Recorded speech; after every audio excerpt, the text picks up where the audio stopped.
Pause and find the cause. One of the most powerful spiritual practices. What's that even mean? That any one of us can develop. Our thoughts absolutely do create our reality. The challenge, the adventure in those moments is to be able to recognize. And it's a lot deeper than that.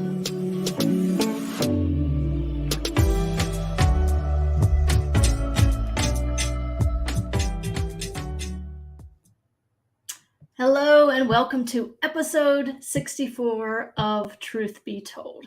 And so our topic for this month is the inner life. And our theme for tonight and this week is pause and find the cause. So we're going to be talking a lot about this like truly a phenomenal spiritual practice of pausing, going within, maybe looking at some of those underlying beliefs, those old ways of looking at things or seeing things, and see how those beliefs are influencing our present and how we're showing up in the world. So it's going to be a great episode. As always, we are so grateful that you're here. So sit back and relax. Enjoy another episode of Truth Be Told.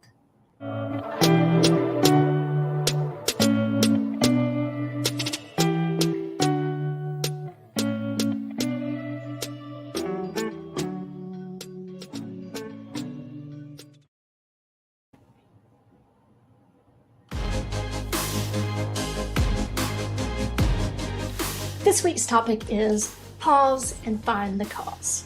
So I thought it'd be really fun to explore the pause part of that. Now, I'm going to use a scenario from my own life on any given day, but I'm sure I'm not the only one who's had this happen. So, get up in the morning, feeling good, ready to start the day. Maybe do a spiritual practice. Maybe it's a meditation. Maybe it's a walking meditation. Maybe it's a contemplative reading, or just kind of sitting in the quiet and just soaking in the beauty of the morning. And so I'm feeling balanced and I'm feeling at peace, and then I step in to an interaction with an individual, and bam, it hits me. So this person may say something, and then I start this thing in my head. Maybe something they've said kind of pricked me a little bit, and I'm like, okay, well, what's that about? And then I begin creating all these stories in my head about what that person meant by what they said. Maybe they're angry. Maybe I didn't do something right. Maybe there's something wrong with me. Maybe any number of things. And then my mind starts to spiral. So that peace, that balance, that ready to face the day energy has now been sucked into this tunnel of what ifs. And before I know it, I'm at the middle of my day, and I am so far removed from that peace that I had in the morning that I can't even remember how I got here. And so the challenge, the adventure in those moments is to be able to recognize. And I'm getting better at it. There's some times where I've gone days stuck in this spiral. But the more I practice becoming aware of when I'm kind of going in all those different directions, the more I can just remember to pause. And so now what used to take me like 3 days to come to, maybe it only takes me 3 hours. And so it's a practice of returning back. It's a practice of really pausing. And that could mean so many things. It could mean taking a deep breath. It could mean going to a quiet space. It could mean going outside and walking for a minute. It could mean any action that kind of puts us back in that space of remembering. Breathing and remembering, okay, I am feeling this way, or I'm reacting this way, or these are the stories that are swirling in my head. Let's get really curious. And my favorite question to ask myself is, I wonder what that's about. And so then I can realize that it's not about the person's interaction, or it's not about this story or that story, but it's about these underlying beliefs that I have, whether it's about myself, whether it's about someone else, whether it's about the situation in general. It's those underlying beliefs that really inform this inner landscape. And so when we get really clear about the power of those beliefs, the power of those thoughts, and how those thoughts but do get manifested in form. Once we understand the power that we have, that we can pause, we can stop, and we can make really intentional decisions to believe something or not, to think something or not. Now, this doesn't mean we're always going to be perfect. Of course we aren't. It is a practice. But understanding that when we look out into the world and look out into our experience and we see all these things going on and we see these stories and we see the things that we've created, we see maybe sometimes the worry or challenge that we're experiencing, if we do pause and really reflect on what got that whole thing started. Often it's not how we've ended. It's something that started at the beginning and it just kind of snowballed into what we're seeing, what we're experiencing.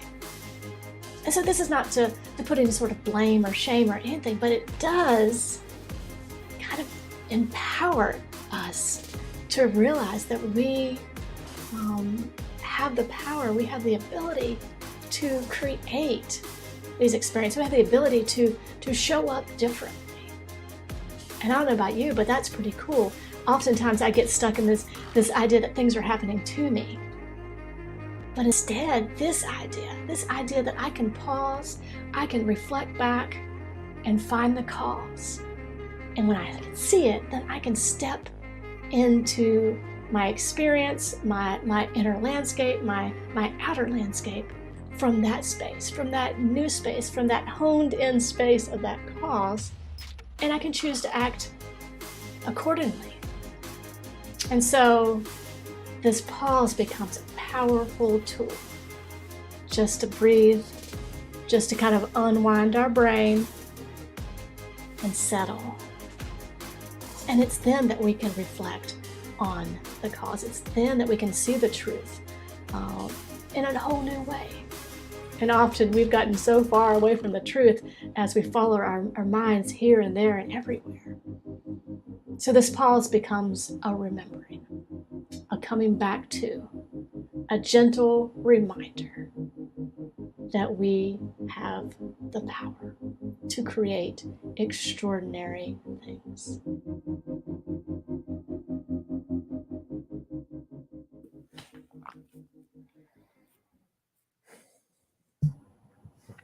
I love a good pause. Me too. There's nothing like it. It's amazing because I feel like this is another one of those things. Like every once in a while we cycle through like new ideas between the three of us. And I've noticed over the last couple months, like the pause, like it's a thing now, the pause. It's come up over and over. And it's pretty powerful. It's kind of an amazing thing. Well, I think for me too, I'm reminded because I can get so caught up in the doing and I can be like hit the ground running and like be 3 o'clock and look back and not really remember any aspect of it. It's just my brain is way far ahead. I think that we do that sometimes too, in all aspects of our life. And so just like what it means to like really stop, physically or figuratively, and really look at maybe the stories that we're creating, the things that we're telling ourselves, and is that the truth? And so because oftentimes we create these stories and we say these things and then we start living our day in that direction. Yeah. Without really evaluating, what's underneath that? And if that's underneath is not something that I really want in my life or is benefiting me, then I need to look at that, and then I can live from that space instead of this space of not really evaluating some of those things. Yeah. What's crazy about that is it's not only the story we woke up telling ourselves today, but it's the stories that we heard growing up or were given, the patterns that we developed or whatever. Like it's almost everything at some point, like to have to like kind of pause and look back on and assess All right, what have I carried with me that's not either not true or not working anymore, or whatever variety of things. And pause is just such a powerful, just to kind of interrupt that thought. Yeah. I'm finding myself, doing it, taking those pauses just frequently because there's so much coming at us. The news is crazy. There's just this crazy fatigue going on, and then when I get busy, I don't know. For me, it's been a lot of that idea that I forget who said it, but if I'm going to chop down the tree and I have 4 hours to chop down the tree, I'm going to spend 3.5 hours sharpening the axe, and then then you don't need as much time to actually do the work. And that's what I've been finding myself needing on that pause, just to keep going, to refresh myself. If I do my mental pause and breathe, ask myself like, what's important? What is the story that I'm telling myself about this? Then it just kind of opens up this vast expanse of time when I need to dig in. Yeah. And what's interesting and just kind of brought up for me is there's a very subtle nuance in the pause that determines what type of pause it is. Because sometimes it's just a breath to okay, kind of just regroup and settle and ground. And sometimes it's a pause to dive deep, and other times it's a pause to prepare oneself, and other times it's a pause to wipe clean. There's so many different types of pauses. I think we could go on forever, but I think that the pause that is most familiar to us, I think, is probably the one we're all kind of touching on tonight. So let's dive into some more.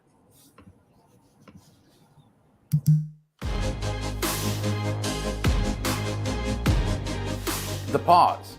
This is one of the most powerful spiritual practices that any one of us can develop. Simply taking time to pause mid-moment to assess ourselves, what's going on around us, our reaction, really anything, but to pause in the moment. And this is actually something that we talk about all the time. I know it's something that I talk about a lot, and it is certainly something that has played a huge role in my personal spiritual development. Pausing, learning when to pause, learning when things are causing me to react, when I am reacting to something that is outside of myself. Learning to pause and essentially reassess, to look at what is it in my experience that I am reacting to, and what is the actual cause of that reaction. This is something that I learned, thankfully, very early on in my spiritual journey, that I can actually begin to recognize certain things, certain patterns in my experience. And when I sense those coming, I have learned to pause and basically to reassess what is actually happening. You see, when we are kids, our minds, a subconscious part of our mind that is trying to protect us, learns that when certain things happen in our experience, that is bad, it seems unsafe for us.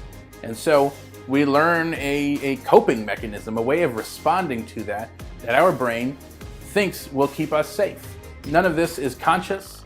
It's not really based in the facts of a scenario. It's simply based in the safety mechanism of keeping us alive. At least that's what our brain thinks.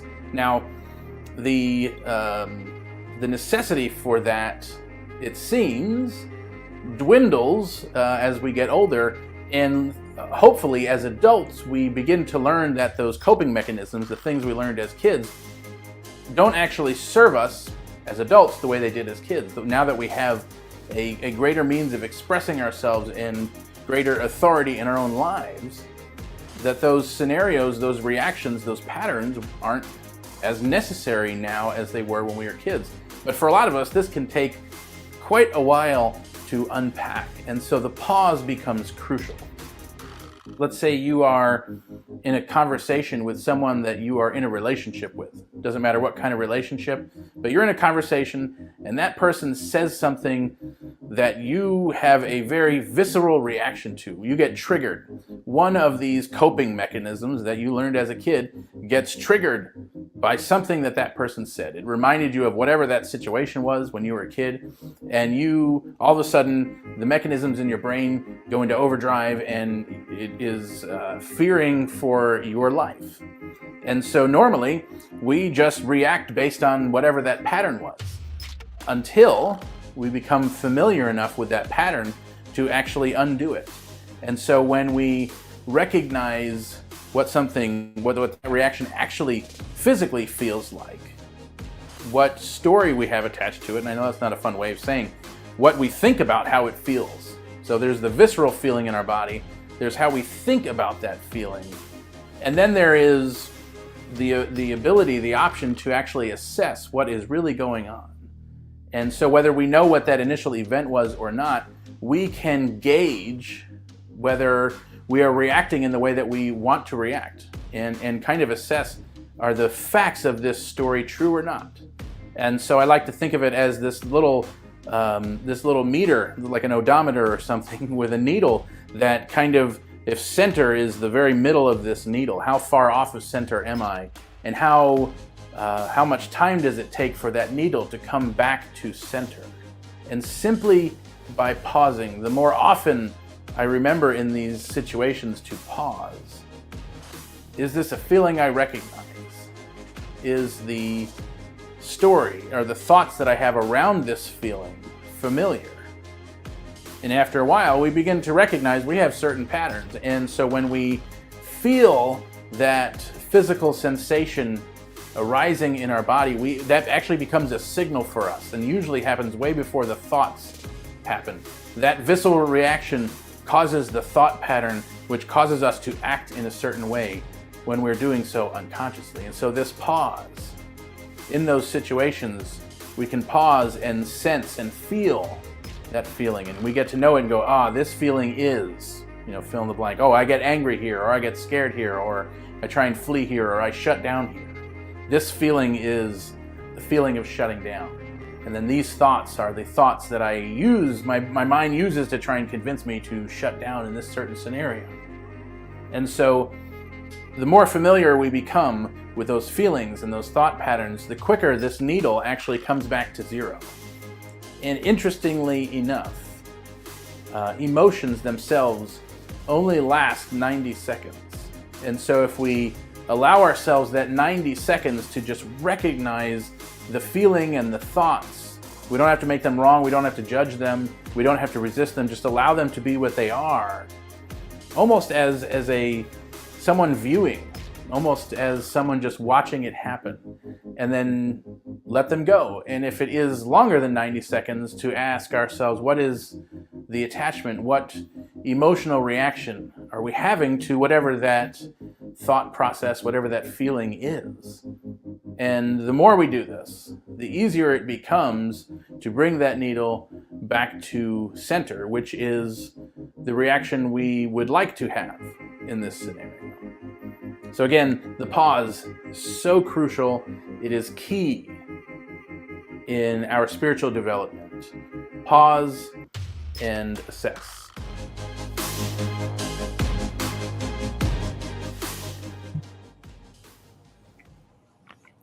Good stuff. I love that idea that, the emotions only last 90 seconds. But that's only if, like, you stop and become mindful of it. Like, if your mind's less and you're just like letting it go, we keep starting that 90-second cycle over and over again. Every time we tell ourselves that, like, oh man, that really got me when he did that. Like, oh, there's your new 90-second emotion, adrenaline boost. Yep. And so that's great stuff.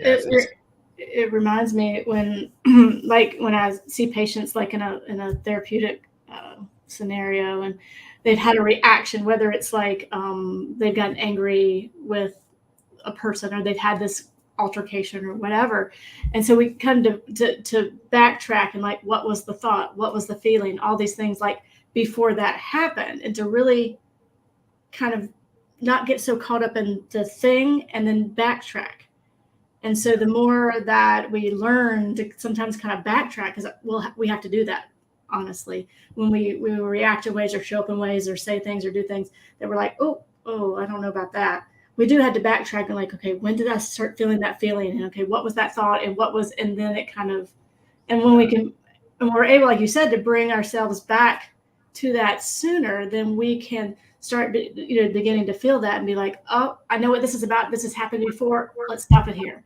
And so I think it is just kind of training our brains. And I think it's also, sometimes we are conditioned to think certain emotions are bad, or that these are the good ones, these are the bad ones. And so then we're conditioned to kind of like, don't be angry, don't be this, don't be that. But actually, it's super important to like not only allow those emotions to cycle through, because it informs us. It informs us about those thoughts. It informs us about those things. Then we can actually make like meaningful shifts. And so I like what you said about really being in tune with those emotions and understanding that, that it does cycle through. It's just a short period of time. And that goes back to this idea of, can we stay in the discomfort of that emotion long enough to really understand what it's showing us or what it's pointing us to? Right. And so I think that, we're conditioned, or maybe generations before us were conditioned to avoid that discomfort. And I think more and more it's becoming this conversation that to be able to sit in that discomfort long enough to see, okay, what is that about? And if we can get really brave about that, then we can make some shifts, some intentional decisions that can just reshape our experience. Yeah. And I think recognizing the discomfort is so important, because that's what fascinates me most about the 90-second rule, right? Mm-hmm. Is that emotions that are lasting longer than 90 seconds, Chris, just like you said, like we are re-engaging that 90 seconds. And usually that's because there is resistance to actually feeling through the discomfort of that emotion. We're trying to place blame on something else so that we don't have to take on literally like our minds. And well, let me take a step back for a second.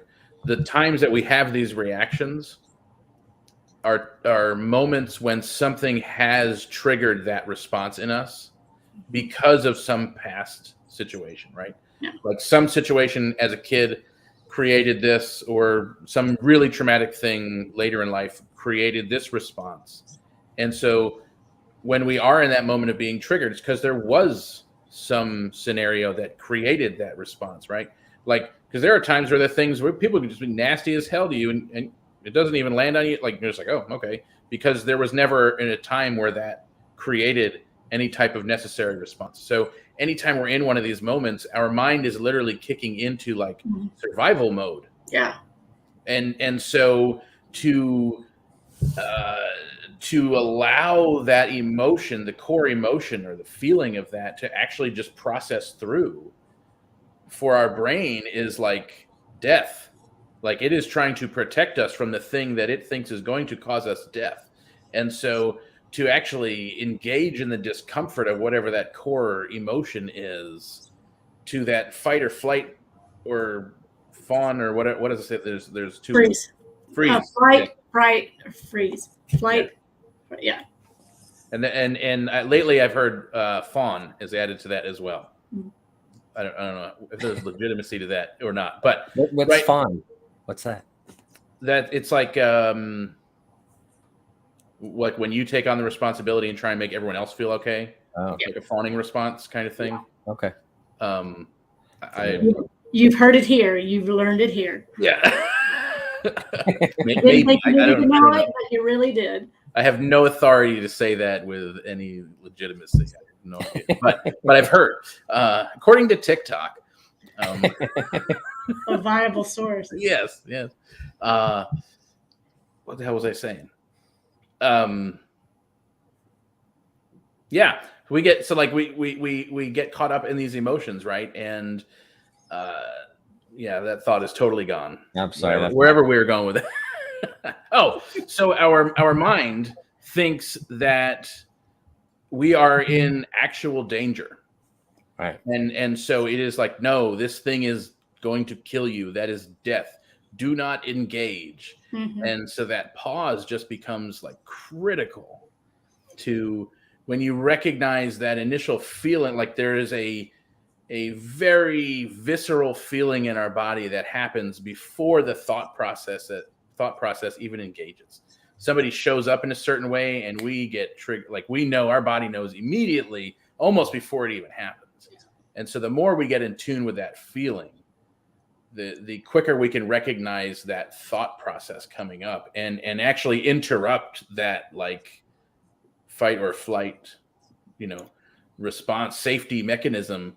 And then we can actually engage. Not only we get to engage in the emotion, but I think we were talking about last week, like there's actually room to even enjoy. Like we get to enjoy the full spectrum of emotions because we're not emotionally charged with some sort of story behind it. And we just get to like, wow, this sucks. Okay, let's let it suck for 90 seconds.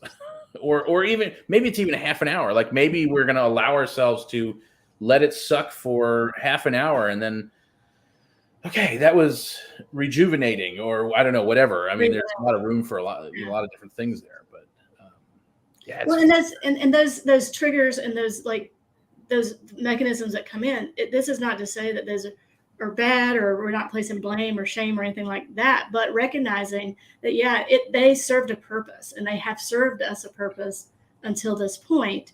And then we can learn to then shift that, understanding that purpose and what it served, and then begin to explore what it means to replace some of those with something else. And I think that is found in the pause. It's found in the understanding of kind of where those things come from, these patterns come from, these things that we do get stumped or stumble upon, during the day, and really kind of look at those, not with any sort of judgment, but just being like, yeah, I know where that came from. And so what can I do?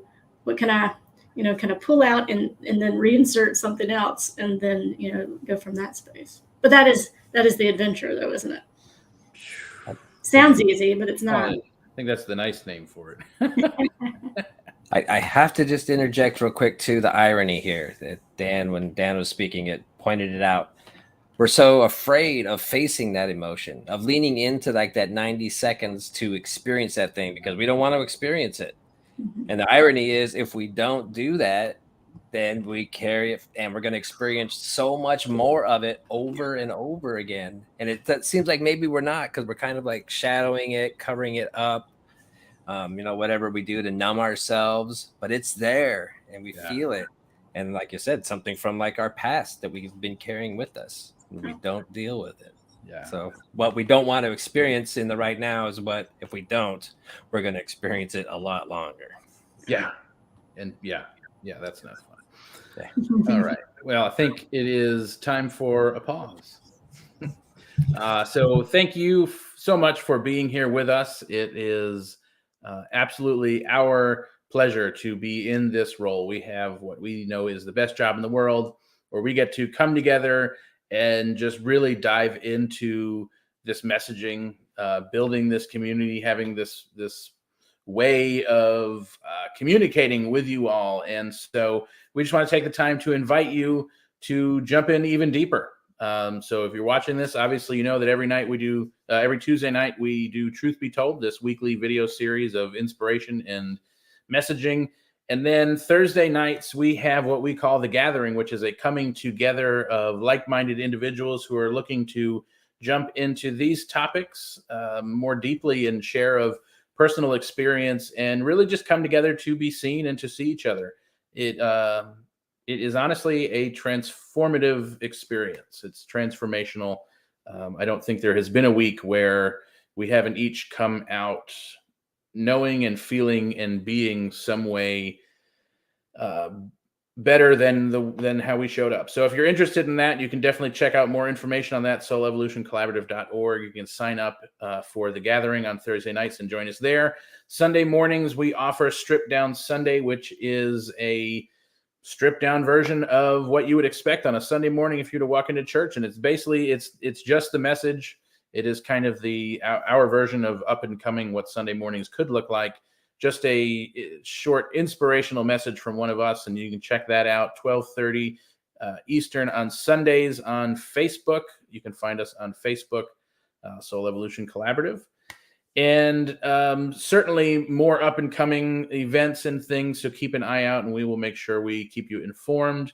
You can go to soulevolutioncollaborative.org, sign up for our email list to get all of those updates. And while you're there, poke around. There is plenty of content and videos and everything that we would like to get to you, and hopefully everything you would need to continue pursuing your own personal and spiritual journey. So more information on everything we're doing, soulevolutioncollaborative.org. And we just extend the invitation for you to become more involved in this community, really in whatever way is working for you. So that said, let us jump back in. We have more of this show for you, and more from us on that.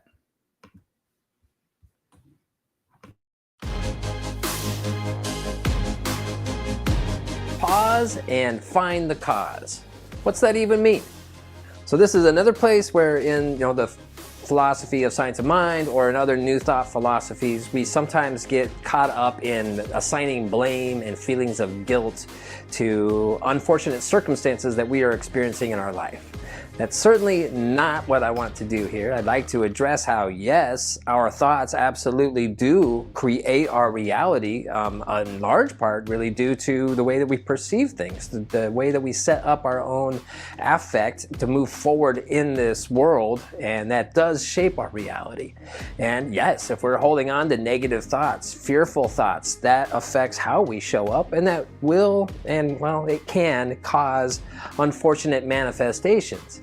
And it's a lot deeper than that. We are sharing this physical world with over 7 billion. We're approaching 8 billion people on this planet. We're all in this together, and all of our thoughts influence our reality. So we don't want to assign blame, but we can use this idea of pause and see the cause as a powerful tool to kind of help reveal where our thinking may not be ideal. So when you are in a place where you are feeling fearful, angry, resentment, or if you're experiencing challenging situations that you are not digging, that you would like to know why and how they came apart, you can use this pause, take a breath, ask yourself, like, where in my thinking maybe could I use some improvement? And sometimes, like right away, things will pop out at you like, oh yeah, I have been maybe holding on to this resentment for too long. Maybe I am holding this fearful thought a little too tightly. And again, it's not to assign blame or guilt for things that have shown up in your life. It's very complicated, and we don't know exactly how everything does show up in our life. But it's a powerful tool to just recognize where we could improve some of our thinking. Now, we want to use this idea of our thought creating our reality as a way to move forward. So I would like to tweak this this weekly theme just a little bit and say, instead of pause and find the cause, pause and be the cause. This is in alignment with Mahatma Gandhi when he said, be the change that you would like to see in the world. So when do we pause? Well, one of the best times for me to pause is when I'm feeling challenged or struggling. Anytime that I am feeling anger, depression, resentment, if I am experiencing negative things in my life that are very challenging for me, that is the perfect time to pause. And I can ask myself, what is it that I can learn from this? Is there anything that can help my growth here in this situation? And then the second part of this is to be the cause. So a thing to ask now is, what is it that I would like to experience moving forward? What do I want to see come into my life, maybe as a result of whatever's going on, or it can be completely unrelated, and just asking, what do I want to see moving forward? And then hold those thoughts. It takes a ratio of 3 positive thoughts to counteract the ratio or the effect of 1 negative. It's because the negative thoughts hold a lot of weight in our psyche. The way I was told, and it makes sense, is it goes back to the saber-toothed tiger days, that we are constantly looking for the things that can kill us. So the negative thoughts hold a lot of weight. And so to counterbalance that, I've also heard this in the idea of healthier relationships with significant others, with family members. You want to, for every negative thought or thing that you say that comes out of your mouth, you need to balance that with 3 positive ones. And this ratio, it can actually be used to predict which relationships will go the long term and which ones don't by witnessing conversation between a couple people. So it's really powerful to always think about what's going on and to really think about what it is we want, hold that in positive light, reaffirm it, say it over in our life, and then you are going to pause and be the cause. One thing that's inevitable, life is a circle, and that's part of the richness. We go through these ups and downs over and over, and I can pretty much guarantee that wherever you're at right now, whether you're on a really high spot and things are going just really well, or whether you're in a really low spot and things are really kind of sucking, well, I can guarantee at some point you will be 180 degrees away from where that is. That's just the nature of how life unfolds. So don't get hung up in all the negative. Use it though as a tool to recognize where your thinking may use a little bit of a tweak. And the more that we can keep ourselves in that higher state of thinking, of being, we will tend to create better experiences in our life. So pause and be the cause and be the change that you wish to see in the world.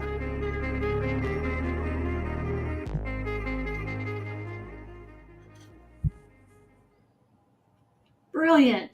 Pause and be the cause. That sounds like a t-shirt. Right? I was thinking that. T-shirt. It's interesting. I mean, just the language of that, because I think that often we get in the mindset of like life happening to us, and that pause and be the cause is a reminder of that, like that we are empowered beings, that we do have the power to create our experience. Sometimes we can't control how the other people's experiences are coming at us, but we can control kind of how we view those experiences, how we embody those experiences or choose not to, And so I think that that's just a great reminder of being the cause. And when we get in that habit, then you're right. It just creates this like domino effect of transformation, not only in our own lives, but like those around us and like the world ultimately. Yeah, true that. Good stuff. Yeah, it reminded me that we need to talk about cause and effect way more. Yeah. I don't know why it didn't even cross my mind that to pause and find the cause.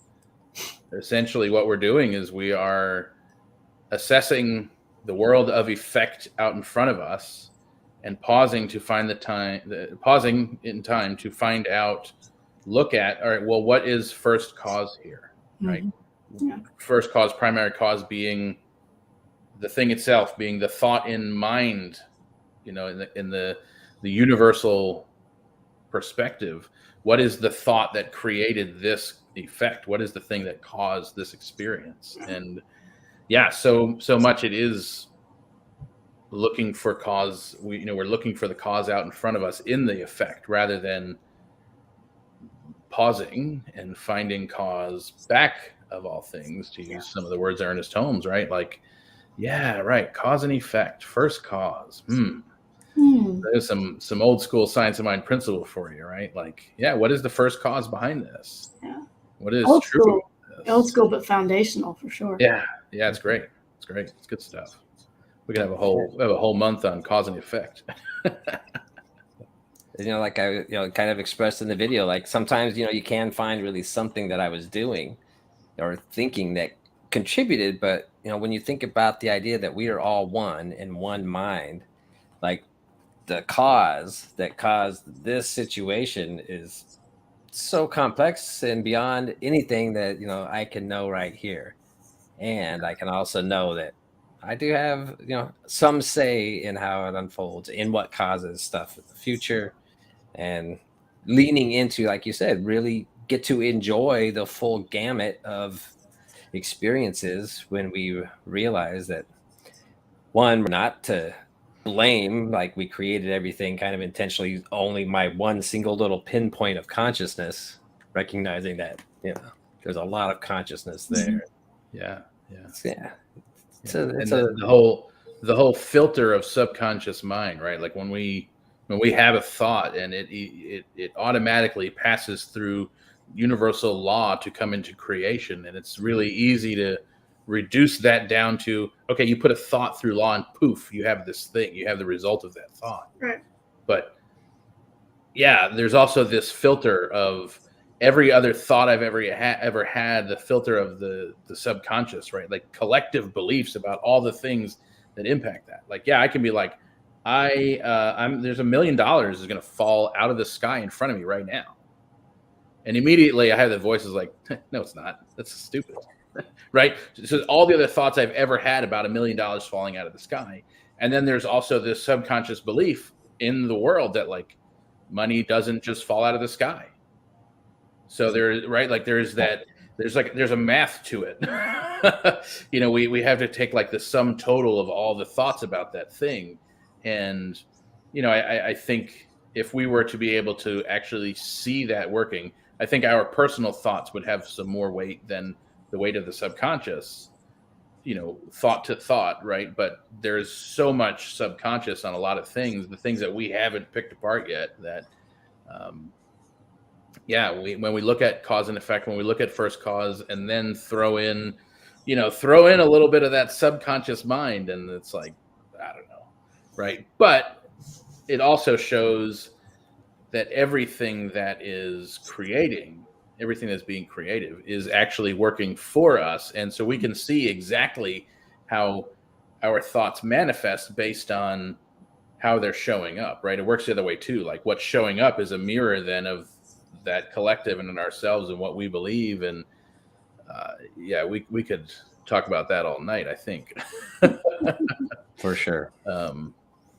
So we'll have to do something on cause and effect and all of the nuance. Oh yeah, for sure. Yeah.